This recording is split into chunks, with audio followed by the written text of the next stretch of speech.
This switch was hidden for a reason, but yours just turned back on. I know why you're here. Not because you clicked a video, but because something ancient within you stirred. Something that has been sleeping for years, perhaps lifetimes, just began to wake. A recognition, a remembering, a knowing that you are not who they told you you were. By the end of what I'm about to share with you, you will remember something you forgot the moment you were born.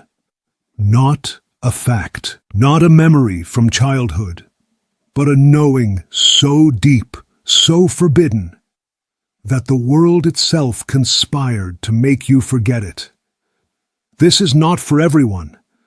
Most will click away, their switches still dormant, their time not yet come.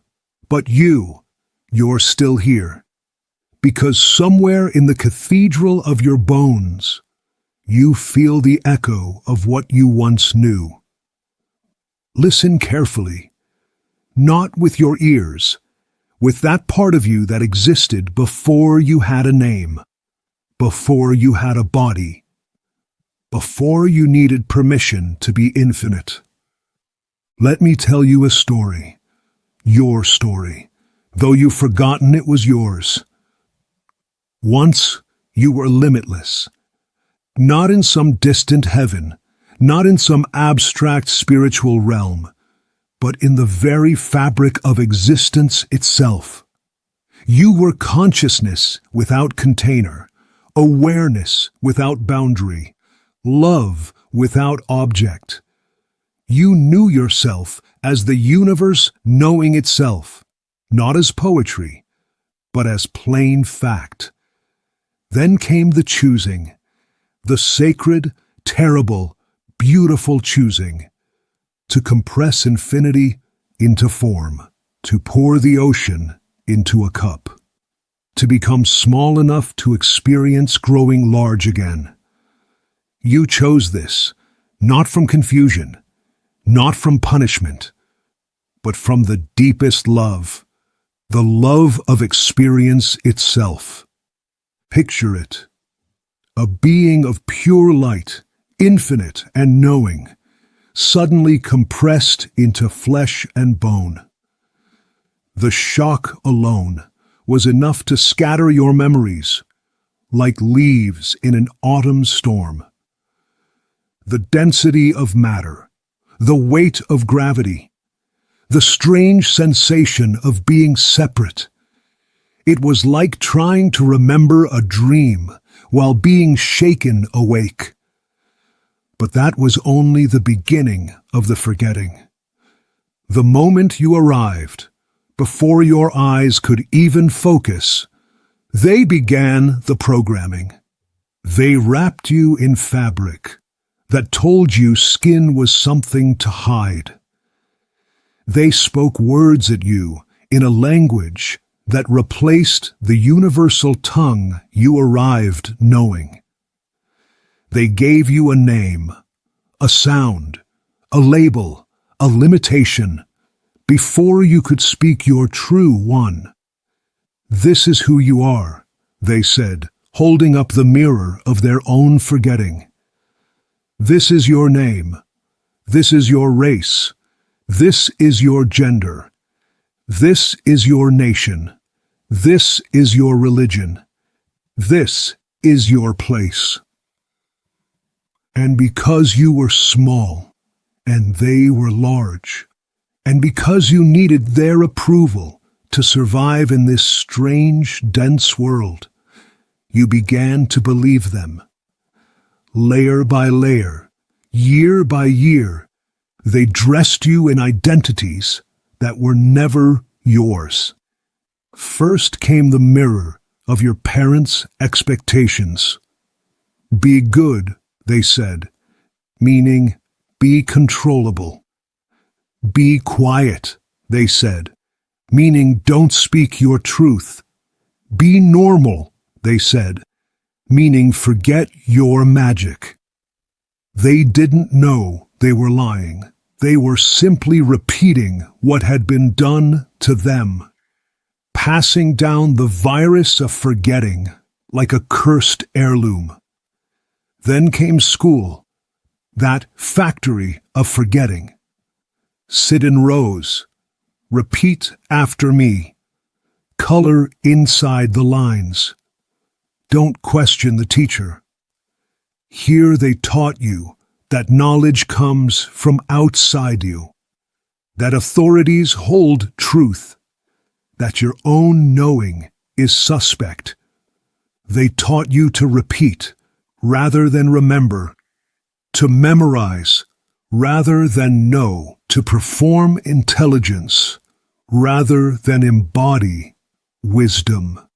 What do you want to be when you grow up? They asked, as if you weren't already everything, as if you needed to become something other than what you are, as if your being itself wasn't enough. Television flickered its hypnotic stories into your growing mind. Each program programmed you further. Heroes and villains, good and bad, us and them, duality upon duality, splitting the unified field of your knowing into fragments. You learned to fear what was different. You learned to want what you didn't have. You learned to measure yourself against images that were never meant to be real. Then came the teenage years, when the body's awakening might have reminded you of your power. But they were ready for that too. They gave you shame about your changing form. They gave you competition with your peers. They gave you hormones and heartbreak and the desperate need to fit in, to belong, to be loved by those who had forgotten how to love themselves. Social media arrived like a hall of endless mirrors, each reflection more distorted than the last. Now you could forget yourself in real time, crafting personas for strangers, collecting likes like coins in a game whose rules no one understood. You began to see yourself through eyes that weren't your own, judge yourself by standards that weren't your own, live a life that wasn't your own. You began wearing masks on top of masks, the good student mask, the loyal employee mask, the perfect partner mask, the responsible adult mask, the spiritual seeker mask, each one fitting so tightly that you forgot there was a face beneath them all. You became a Russian doll of false identities, each one containing another, until you couldn't remember which one was real. Perhaps you had moments, we all do, when the mask slipped. In the space between sleep and waking, in the eyes of a newborn, in the vastness of a starry night, in the grip of grief or the dissolve of deep laughter, moments when you almost remembered something, but the world always pulled you back. Don't be ridiculous, it said. Get real, it demanded, meaning get back to the illusion. Grow up, it insisted, meaning grow down, grow small, grow controllable. This wasn't cruelty, it was architecture. The world is designed to make you forget. Every institution, every tradition, every normal way of being is built on the foundation of forgetting. Because beings who remember who they are cannot be controlled, cannot be convinced they need what they don't need, cannot be sold to, cannot be made to believe they are small, separate, alone, or powerless.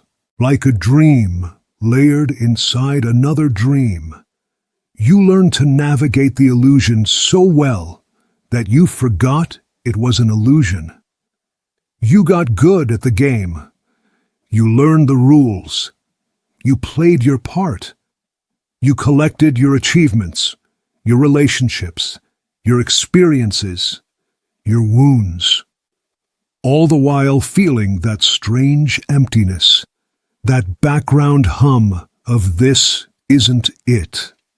The mirror of who you are was fogged the moment you opened your eyes in this world. And with each passing year, the fog grew thicker. Each compromise, each time you said yes when you meant no, each time you silenced your truth to keep the peace, another layer of fog on the mirror. But here's what they never told you. The forgetting was never permanent. It couldn't be, because what you truly are cannot be erased, only covered, only hidden, only temporarily switched off. You see, they made one fatal error in their architecture of amnesia. They assumed that if they could make you forget long enough, completely enough, you would never remember. They didn't understand that consciousness cannot forget itself forever. That truth has a way of surfacing like air bubbles in water. That the real you has been there all along, waiting, watching, whispering, remember, remember, remember. Deep in the mechanism of your being, beneath the accumulated dust of decades, beneath the scar tissue of disappointments and the calcification of compromises, there exists a switch, a forbidden switch, one that the architects of forgetting hoped you would never find. But you're here now, reading these words, which means the switch has already begun to turn, which means it's time to remember what they never wanted you to know. Let me speak plainly about something that has been hidden in mystery for millennia. Hidden not because it is complex, but because it is so simple that the complex mind cannot grasp it.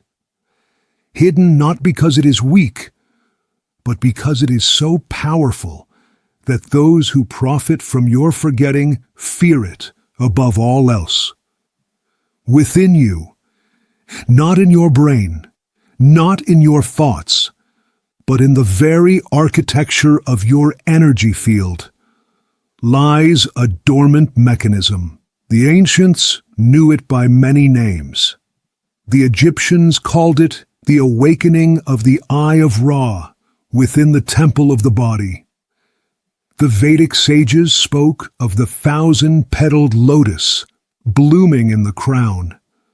The Gnostics whispered of the divine spark remembering its source. The Taoists described it as the return to the original face, but I will call it what it is. Your forbidden memory switch. This is not metaphor. This is not poetry, though poetry may be the only language flexible enough to point toward it. This is technology, but not the kind you've been taught to recognize. It's older than circuits and silicon, older than iron and bronze. It's the technology of consciousness itself, written into your very being before the first star was born. Imagine, if you will, that you are a vast electrical system that has been running on backup power, a mansion of 1,000 rooms, but only the basement light is on. A symphony orchestra playing with all but one instrument muted. This is how you've been living, on perhaps 5% of your true capacity. Not because you are broken, not because you are unworthy, simply because someone long ago flipped a switch to off. The priest kings of ancient Egypt knew about this switch. That's why they built their temples as living diagrams of the inner architecture. The Temple of Luxor? It's a map of your spine and brain, showing where the serpent fire rises to kiss the crown. Every column, every sacred proportion, every hieroglyph was designed to mirror the geometry of remembering. Walk through those temples even now, thousands of years later, and if you know how to look, you'll see it. The Hall of Records isn't just at Giza, it's in your cells. The King's Chamber isn't just in the pyramid, it's in your skull.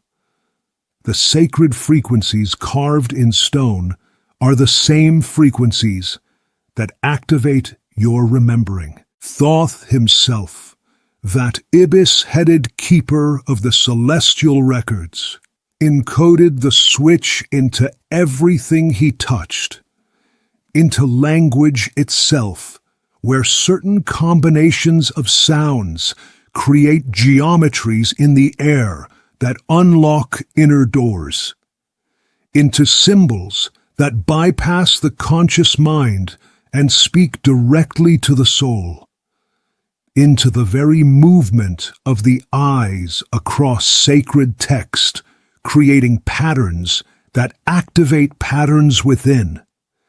You see it everywhere, once you know where to look. The spiral of the galaxy mirrors the spiral of your DNA, mirrors the spiral of water going down a drain. Why? Because the switch operates on the principle of correspondence. As above, so below. As within, so without. The universe is constantly showing you how to remember. In every shell on the beach, in every unfurling fern, in every spiral of smoke rising from sacred fire. The golden ratio, that mathematical perfection found in the arrangement of petals, the proportions of your face, the spiral of storms. This is the mathematics of the switch, phi 1.618, the number that nature uses to remember how to be beautiful. The same number encoded in the pyramids, in Gothic cathedrals, in the Parthenon. They were building reminders, creating spaces where the switch could more easily turn. The labyrinth pattern found in ancient Crete, carved in stone at Chartres Cathedral, walked by seekers for thousands of years. This is not a puzzle. It's a map of how energy moves through your system when the switch activates. 7 circuits to the center, 7 back out. The path of remembering cannot be rushed. It must be walked. Even now, in this modern age, the codes persist. They leak through in the dreams of artists who don't know what they're creating. Spielberg's lights calling the lost ones home. That 5-tone sequence isn't random. It's a harmonic key, a sound that makes the cells remember. Lynch's red rooms, where identity dissolves and reforms. He's showing you the space between forgetting and remembering, the void you must pass through, the crop circles that appear overnight in fields of wheat and barley. Dismiss them if you like. Call them hoaxes if it helps you sleep. But look at their geometry. Mandalas of such mathematical precision that they activate something in the viewer. Their passwords, left by consciousness itself, for those ready to remember. The ancient sites still pulse with it. Stand in the center of Stonehenge at dawn and feel how your body becomes a tuning fork. Walk the serpent path at Avebury and notice how your breath changes. Sit in the king's chamber of the Great Pyramid and try to maintain your forgetting. You cannot. These places were built as switches for the switch, amplifiers for what you carry within. But here is the secret that made this knowledge forbidden. The switch cannot be controlled by those who would control you. It cannot be activated by force, cannot be triggered by will alone, cannot be bought, sold, trademarked, or weaponized. The harder you grasp for it, the more it recedes. Because this switch responds only to authenticity, only to presence, only to the frequency of truth. The switch turns when you stop performing your life and start living it. When you cease believing the story they told you about who you are and start feeling into the truth of what you've always been. When you release the addiction to thinking and fall into the ancient practice of knowing, it activates in the space between thoughts, between breaths, between the question and the answer, in the pause where the ego hasn't yet rushed in with its commentary, in the silence where your true voice can finally be heard. And here is why it terrifies those who profit from your sleep. Once your switch turns on, it begins to activate others. Your remembering is contagious. Your awakening sends ripples through the collective field that touches every sleeping soul you encounter. You become a living reminder, a walking activation code. Your very presence whispers to others, you can remember too. This is why they worked so hard to make it forbidden, not because they feared one person remembering, but because they knew that one remembering would become 2, would become 10, would become thousands, would become an unstoppable wave of consciousness reclaiming itself. And that wave, it's building now. The switch is turning on across the planet.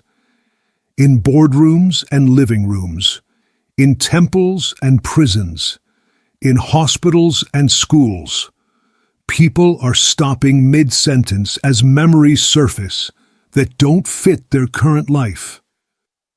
They're waking at 3 a.m. with ancient words on their lips. They're looking at their hands in wonder, suddenly remembering they're made of the same stuff as stars. The planet herself is conspiring to wake us. The magnetics are shifting. The Schumann resonance is accelerating. The veil between dimensions grows gossamer thin. What was hidden is being revealed. What was sleeping is stirring. What was forbidden is becoming inevitable. Your switch is already warming. I can feel it in the way you're reading these words, not with your mind, but with your whole being. Part of you is recognizing something you've been searching for without knowing you were searching. Now let me show you how to complete the turning. The activation isn't complex. Truth is always simple. It's the lies that require elaborate construction. Remembering is as natural as breathing, as effortless as falling asleep. You've simply been taught to make it difficult. Here are the ways, ancient ways, proven ways, hidden in plain sight for millennia, to turn your forbidden switch from warming to fully activated. This first practice comes from the temples of Egypt, where initiates would gaze into polished obsidian to see past the illusion of separation. Find a mirror, not to admire your face, not to criticize your appearance, but to see through the facade to what lies beneath. Light a candle if you wish. Flame has always been the friend of mystics. Its flickering light, loosening the grip of solid reality. Sit before your reflection in silence. Let your breathing slow. Let your shoulders drop. Let the performance of being you begin to relax. Now look into your own eyes, not at them, but through them, into the space behind space. Your eyes are portals. Every spiritual tradition knew this. The eyes are where soul touches world, where infinite peers through finite. Hold your gaze steady and ask, not with your mouth, but with your whole being, who was I before the name? Let this question sink like a stone into still water. Let it ripple through every cell, every memory, every lifetime you've hidden from yourself. Who was I before the name? Don't answer. The mind will try. It always does. It will offer you spiritual concepts, past life fantasies, egoic inflations. Reject them all. You're not looking for words. You're listening for the silence that comes before all words. You're feeling for the presence that existed before you needed a name to contain it. Stay with this. 5 minutes, 10, 20. Don't break your gaze. The discomfort you feel isn't physical. It's the ego realizing it's being seen through. The tears that come aren't sadness, they're recognition. Soon the face in the mirror will begin to shift. This isn't imagination. It's remembering. You'll see faces you've worn in other times, other places. Young, old, male, female, human, perhaps not human. Let them come. Let them go. You're looking for what remains constant beneath all faces. At some point, and you'll know when, you'll see it. The you that needs no name. The presence that watches through all eyes. The one who has been playing all the parts, wearing all the masks. Lifetime after lifetime, for the sheer joy of experiencing separation and reunion. When you see this one, nod in recognition. Say, if you like, I see you. I remember you. I am you. This technique comes from the mystery schools of both East and West, where breath was understood as the bridge between worlds. Sit where you won't be disturbed. Turn off your devices. Their frequency interferes with the subtler frequencies you're about to engage. Close your eyes. Place one hand on your heart, one on your belly. Feel the warmth of your own touch. You're not just a mind floating in space. You're embodied infinity. Begin to breathe as if you're breathing for the first time, or the last time, or both. Slowly, consciously, as if each breath is sacred, because it is. Breathe in for 7 counts. Feel the air entering not just your lungs, but every cell. You're breathing in the same atoms that have been breathed by every being who ever lived. Buddha breathed these atoms. Christ breathed them. Your ancestors, your descendants, all sharing this one breath across time. Hold for 7 counts. In this pause, feel the fullness, the pregnant void, the space where transformation happens. This is the gap between thoughts, where your true nature lives. Release for 7 counts. Let go not just of air, but of everything you're not. Every false identity, every limiting belief, every story that keeps you small. Breathe them out like smoke from a fire that's finally burning clean. Hold empty for 7 counts. In this emptiness, feel the potential, the void that is not empty, but full of all possibilities, the darkness that is not absence, but presence of all light not yet manifest. This is the breath of the ancients, the rhythm that synchronizes your body's memory with your soul's knowing. 7 in, 7 hold, 7 out, 7 empty. The number 7 isn't arbitrary. It's the number of completion, of octaves, of the 7 seals that guard the inner mysteries. As you continue this breath, you'll feel yourself becoming hollow. Not empty, hollow. Like a flute through which the universe can play its remembering song. Like a reed in the wind of eternal presence. With each cycle, you're clearing the debris of forgetting. The cluttered attic of the mind is being swept clean. The murky waters of emotion are settling into clarity. With each pause, you're creating space for what you truly are to emerge. Continue until you feel the shift, and you will feel it. A settling, a deepening, a sense of coming home to a self you'd forgotten you'd left. Your body may tremor slightly as old energies release. Your temperature may shift as your system recalibrates. Let it happen.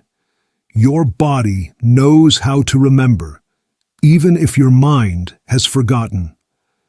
The third practice works with the sacred geometries that bypass the rational mind and speak directly to your cellular memory. The ancients encoded their deepest knowledge not in words, but in symbols. The Eye of Horus, not just a drawing, but a mapping of the pineal gland, the seat of inner vision. The Sri Yantra, not just a pretty pattern, but a 2-dimensional representation of the multi-dimensional mechanics of creation. The flower of life, not just sacred geometry, but the actual pattern by which consciousness crystallizes into form. Choose one that calls to you. Don't think about it. Feel. Your body knows which symbol carries the codes you need. Print it, draw it, or hold it clearly in your mind's eye. Size doesn't matter. Consciousness recognizes its own reflection at any scale. But don't study it. Merge with it. This is crucial. The Western mind wants to analyze, to understand, to take apart. That's the path of forgetting. The path of remembering is to become. Let your vision go soft, like you're looking at one of those magic eye images that suddenly pop into 3 dimensions. Breathe slowly and deeply. Feel yourself not looking at the symbol, but entering it and letting it enter you. These patterns bypass the conscious mind because they speak the language your soul remembers. They're maps of consciousness itself, showing you the way back to territories you explored before you forgot you were an explorer. They're keys, and you are the lock they were designed to open. As you gaze, the symbol may begin to move, to breathe, to pulse with living light. This isn't your imagination. This is the symbol activating, coming alive in response to your recognition. You may see colors that don't exist in normal reality. You may hear tones that have no earthly source. You may suddenly understand things that can't be put into words. Spend time with your chosen symbol each day, not analyzing, not thinking, just being with it, as you would be with an old friend whose presence alone reminds you who you are.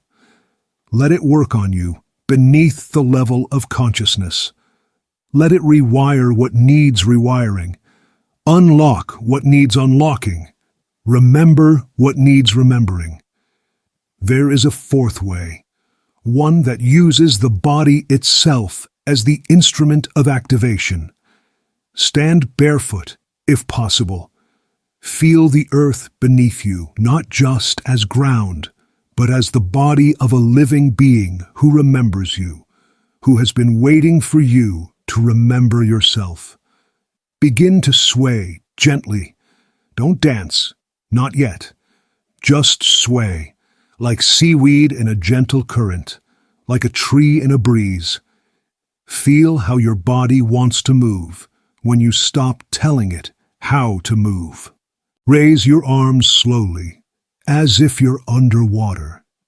Feel the resistance of the air. It's not empty.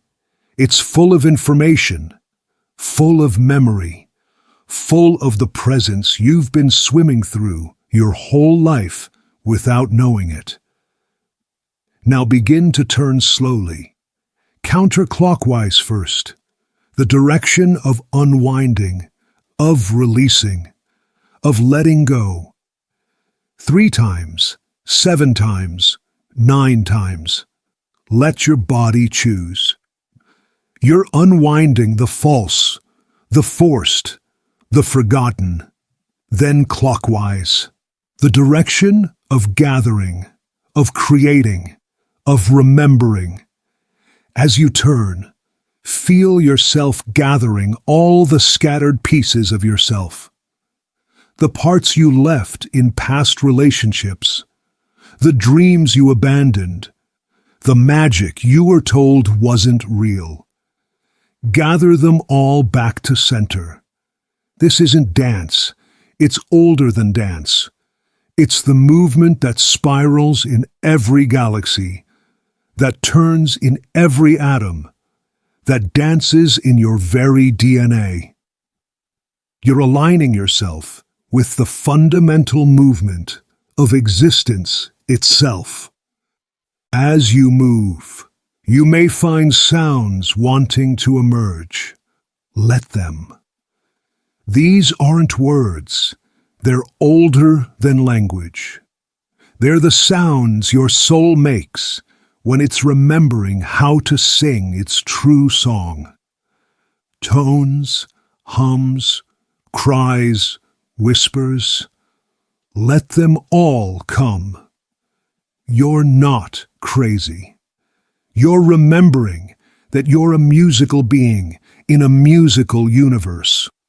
When it happens, and it will happen, perhaps as you're reading these very words, you may not be ready for the feeling.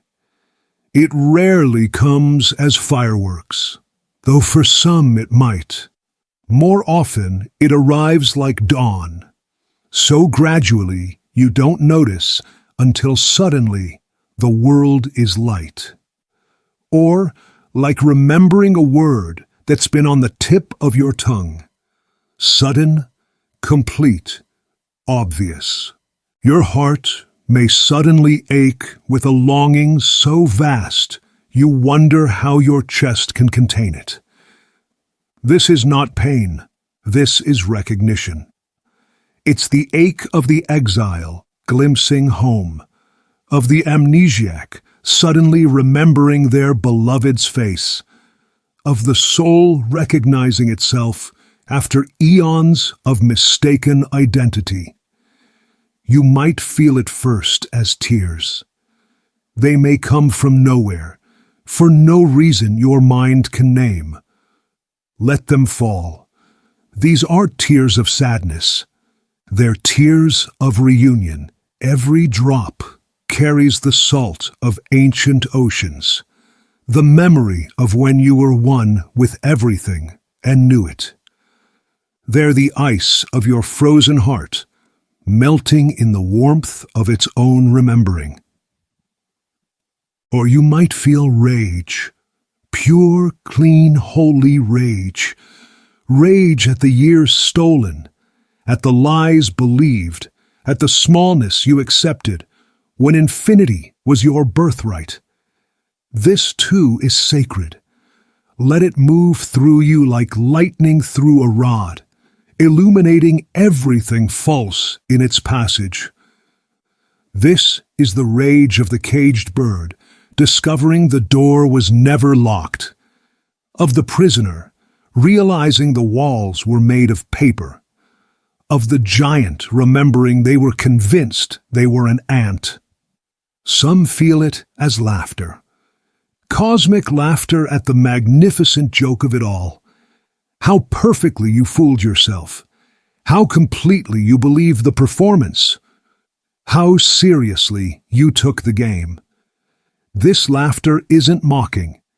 It's the laughter of profound relief, of cosmic humor, of the divine comedy revealing itself.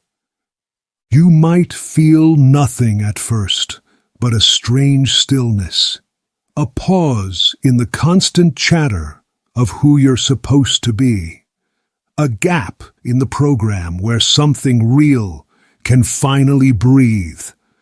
Trust this too. The most profound transformations often announce themselves in whispers. The ego expects fireworks. The soul moves in quantum leaps that feel like nothing until you realize you're standing in a completely different reality. The memories, when they come, won't fit in the filing cabinets of your mind. They're not linear, not logical, not confined to this one lifetime or even to human experience. You may remember being wind, not feeling wind, not imagining wind, being wind. Knowing yourself as movement without form, as presence without boundary, as power without opposition. You may remember speaking in colors, thinking in geometries, loving with the force that holds atoms together and pushes galaxies apart. You may remember conferences of light where souls planned their forgetting, choosing the precise traumas that would eventually crack them open to remembering. You may remember pain, not the small pains of this one life, but the vast pain of separation itself.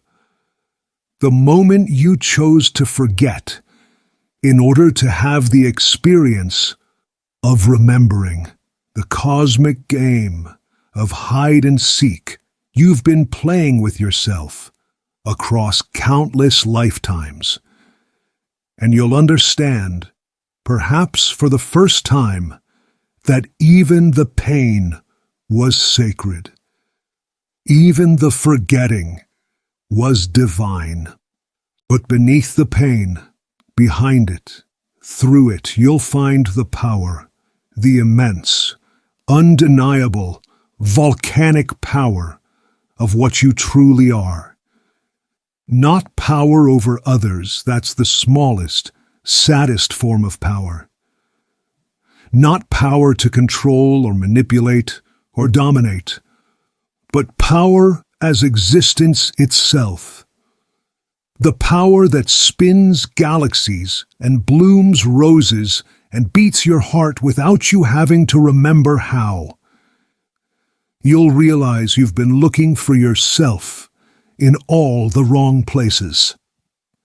In achievements that crumble, in relationships that end, in identities that never quite fit.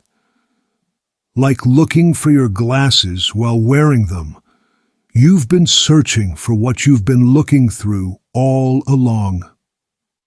The feeling may overwhelm you. You may need to lie down, to ground yourself, to breathe deep and slow as your system adjusts to running more current than it's carried in decades. You are not broken. You are breaking open, like a seed that must split to become the tree it carries within. Like a star that must collapse to become a doorway between worlds. What feels like falling apart is actually falling into place, the real place, the true place, the place you never actually left, except in the dream of separation you've been having. This path isn't easy.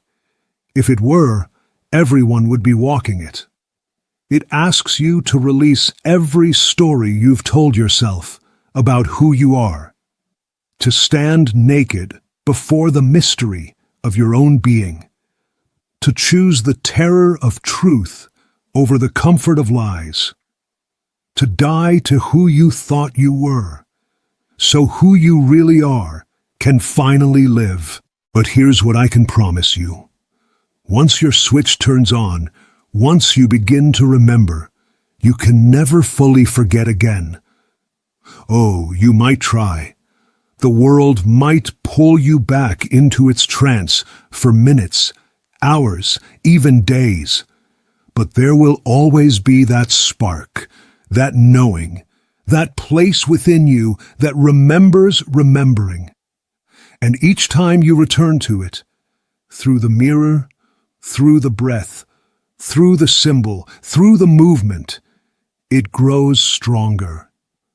The switch doesn't just turn on, it begins to glow brighter, to hum with the frequency of home, to broadcast the signal that helps others remember too. You were never meant to find this video. Let me say that again, slowly. So the part of you that orchestrated this moment can smile in recognition. You were never meant to find this video. It was meant to find you. Now, at exactly this moment in your becoming, when you were finally ready to stop pretending you don't know who you are. When the pain of playing small became greater than the fear of being vast. When your soul could no longer bear the weight of its own disguise. The time of hiding is over. The age of forgetting is ending. Not with apocalypse, but with apotheosis. Not with destruction, but with remembering. All across this world, in places you've never heard of, and cities you'll never visit. Others are waking to the same memory, hearing the same call, feeling the same switch warm and turn and blaze into life. You are not alone. You were never alone. You only dreamed aloneness to make the reunion sweeter. To know the joy of finding what you thought was lost. to experience the ecstasy of union after the agony of separation. Right now, as you read these words, a grandmother in Mumbai is stopping mid-step in the market, tears streaming down her face as she remembers who she was before she was anyone's grandmother. A businessman in Tokyo is staring at his reflection in his office window, watching his corporate mask dissolve to reveal the mystic beneath. The child in Sao Paulo is drawing symbols that haven't been seen for millennia, smiling because she never forgot their meaning. Thousands, millions, are rubbing their eyes and looking around with new sight. The executive in her high-rise office, suddenly remembering she came here to anchor light in the densest depths of the matrix. The farmer in his field, feeling the earth speak a language he forgot he knew, realizing he's been a guardian of more than crops. The teacher, standing before her class, voice faltering, as she remembers she's here to wake souls, not just fill minds with facts. This is the time, not the end times, the beginning times, the time prophesied by every tradition, hidden in every scripture, encoded in every myth. The time when humanity remembers it is not a disease upon the earth, but her beloved children.